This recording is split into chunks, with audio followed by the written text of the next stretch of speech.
Chapter है 10 प्रकाश। प्रकाश का परावर्तन और अपवर्तन। तो प्रकाश क्या है? प्रकाश एक ऊर्जा है जो वस्तुओं को देखने में हमें सहायता प्रदान करता है। तो प्रकाश के अंदर दो चीज़ होती हैं, एक होता है परावर्तन और एक होता है अपवर्तन। परावर्तन क्या होता है? जब प्रकाश किसी पॉलिश की हुई सरफेस से टकरा के दूसरी तरफ जाती है, इसको हम बोलते हैं परावर्तन। और अपवर्तन क्या होता है? जब प्रकाश उसके आर पार निकल जाता है, जैसे पानी के, कांच के, इसको हम क्या बोलते हैं? प्रकाश का अपवर्तन बोलते हैं। तो प्रकाश के गुण। प्रकाश हमेशा सीधी रेखा में, सरल रेखा में या सीधी रेखा में गमन करता है। प्रकाश विद्युत चुंबकीय तरंगे, इसकी जो तरंगे होती हैं वो विद्युत चुंबकीय तरंगे होती है, इसलिए इसे संचरण करने के लिए माध्यम की आवश्यकता नहीं होती। तो प्रकाश का जो होता है, इसको मूवमेंट करने के लिए, इसको चलने के लिए किसी भी माध्यम और मीडियम की जरूरत नहीं होती। प्रकाश अपारदर्शी वस्तुओं को तीक्ष्ण छाया प्रदान करता है। तो जिसके आर पार प्रकाश नहीं जा पाता वो वहाँ पे छाया करता है। जैसे पेड़ के नीचे खड़े हैं तो पेड़ के नीचे नहीं आ पाएगी तो वहाँ पे छाया आ जाएगी। इस तरह से प्रकाश की निर्वात मतलब वैक्यूम, जहाँ कुछ नहीं होता, हवा नहीं होता, ऐसा की चाल अधिकतम होती है 3 × 10⁸ मीटर पर सेकंड। इसका मतलब है 3 और उसके बाद 8 जीरो, इतने 8 जीरो होंगे यहाँ पे मीटर पर सेकंड। तो इतनी स्पीड होती है, 1 सेकंड में इतना मीटर प्रकाश चलता है। प्रकाश के परावर्तन के नियम। तो ये एक पॉलिश सरफेस है, ये एक पॉलिश सरफेस है, इस पे प्रकाश की किरण आती है, आने वाली किरण को बोलते हैं आपतित किरण, और टकरा के जाती है, इसको बोलते हैं परावर्तित किरण। अब यहाँ पे जो एंगल बना, इस तरफ जो एंगल बचा इसको बोलेंगे आपतन कोण, और इस तरफ जो एंगल बना इसको बोलेंगे हम परावर्तन कोण। तो आपतन कोण परावर्तन कोण के बराबर होता है। सबसे पहली बात, ये दोनों कोण बराबर होते हैं। आपतित किरण दर्पण के आपतन बिंदु के लंबवत होती है, इस बिंदु को बोलना है आपतन बिंदु पर लंबवत होती है, तथा परावर्तित किरण सभी एक ही तल में होते हैं। अब प्रतिबिंब क्या होता है? इसको बोलते हैं हम इमेज। तो प्रतिबिंब वह वहाँ बनता है जिस बिंदु पर से दो परावर्तित किरणें कटती है। सिंपल, जहाँ पे दो प्रकाश की किरणें कटेंगी वहाँ पे इमेज बनती है। प्रतिबिंब का मतलब है इमेज बनना। अब यहाँ पे दूसरी चीज़ आती है, इमेज दो तरह की होती है। इमेज या फिर प्रतिबिंब दो तरह का होता है, वास्तविक प्रतिबिंब और आभासी प्रतिबिंब। यह तब बनता है जब प्रकाश की किरण वास्तव में प्रतिक्षेपित होती है, जब कटती हैं वास्तव में प्रकाश की किरणें। यह तब बनता है जब प्रकाश की किरणें प्रतिच्छेदित प्रतीत होती हैं। अब इसे पर्दे पर प्राप्त कर सकते हैं, ये पर्दे पर देख सकते हैं, इसे पर्दे पे नहीं देखा जा सकता। वास्तविक प्रतिबिंब उल्टा बनता है, आभासी प्रतिबिंब कैसा बनता है? सीधा बनता है। अब यहाँ पे आता है समतल दर्पण। तो समतल दर्पण क्या होता है? जो हमारे घरों में जो कांच होता है, दर्पण मतलब क्या होता है? कांच होता है, जैसे कि जो हम घरों में देखते हैं, तो दर्पण के टाइप हम इसमें पढ़ेंगे। तो समतल दर्पण, ये समतल दर्पण है। समतल दर्पण के सामने यहाँ पर कोई ऑब्जेक्ट रखा है, तो इसका प्रकाश यहाँ पे ऐसे जाएगा, तो इधर भी यहाँ से लेके यहाँ तक इसका प्रकाश, इमेज तो यहाँ बन गई, मतलब यहाँ से लेके यहाँ तक इसका प्रकाश जाएगा और एक प्रकाश की किरण ऐसे जाएगी, तो डॉटेड करके यहाँ पे, डॉटेड करके यहाँ पे, तो यहाँ पे इमेज बनेगी। इमेज कैसी बन रही है?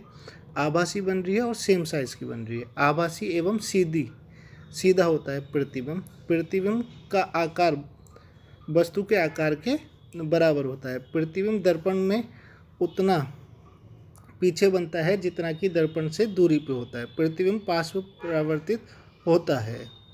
अब पार्श्व परिवर्तन क्या है?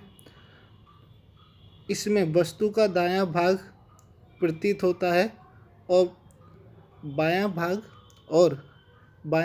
भाग दायां। इसमें दायां भाग जो है बायां भाग प्रतीत होता है। गोलीय दर्पण। तो गोलीय दर्पण क्या होता है? गोलीय दर्पण का परावर्तक तल अंदर की ओर या बाहर की तरफ होगा। तो ये गोलीय दर्पण है। इसको गोलीय क्यों कहते हैं? अगर हम इसको इस तरह से पूरा खींच देंगे तो ये क्या हो जाएगा, गोलीय दर्पण, पूरा गोलीय दर्पण बन जाएगा। तो ये गोलीय दर्पण को काट के बनाया जाता है, बाहर की ओर वक्रित होता है। गोलीय दर्पण जिसका परावर्तनक पृष्ठ अंदर की ओर होता है, अर्थात गोला के केंद्र की ओर वक्रित है, वह अवतल दर्पण है। कहने का मतलब है जिसमें ये अंदर की ओर है इसको हम बोलते हैं अवतल दर्पण, और जिसमें ये बाहर की ओर है इसको बोलते हैं उत्तल दर्पण। गोलीय दर्पण जिसका परावर्तन पृष्ठ बाहर की ओर वक्रित होता है उसे उत्तल दर्पण बोलते हैं।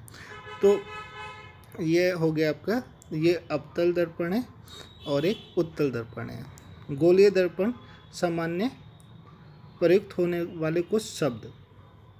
तो ये गोलीय दर्पण है। तो सबसे पहले हम इसके बारे में जानेंगे क्या क्या है। ध्रुव, ये जो पी है इसे ध्रुव बोलते हैं, पोल भी बोल सकते हैं इसको इंग्लिश में। गोलीय दर्पण का परावर्तनक पृष्ठ का केंद्र जो होता है दर्पण का, उसको हम क्या बोलते हैं, ध्रुव बोलते हैं। इसको पी से दिखाया जाता है। मुख्य अक्ष, गोलीय दर्पण के ध्रुव तथा वक्रता त्रिज्या से गुजरने वाली एक सीधी रेखा को मुख्य अक्ष कहते हैं। मुख्य अक्ष दर्पण के ध्रुव के अभिलंब होता है। अब वक्रता केंद्र को किससे दिखाते हैं, सी से दिखाते हैं। ये रहा वक्रता केंद्र। इसको हम गोलीय दर्पण का व्यास भी कह सकते हैं, गोलीय दर्पण का व्यास। तो वक्रता केंद्र, गोलीय दर्पण का परावर्तन पृष्ठ एक गोले का भाग है। इस गोले का केंद्र गोलीय दर्पण की वक्रता केंद्र कहलाता है, वक्रता केंद्र कहलाता है, और इसको सी से दिखाते हैं। वक्रता त्रिज्या, ये यहाँ से लेके यहाँ तक की दूरी, यहाँ से लेके यहाँ तक की दूरी को वक्रता त्रिज्या कहते हैं। इसके बाद फोकस जो होता है ये इधर एफ, फोकस को एफ से डिनोट करते हैं। मुख्य अक्ष पर वह बिंदु जहाँ मुख्य अक्ष के समांतर किरण का आकर मिलती है और परावर्तित किरण मुख्य अक्ष पर बिंदु से आती हुई महसूस होती है, वह बिंदु गोलीय दर्पण का मुख्य फोकस कहलाता है।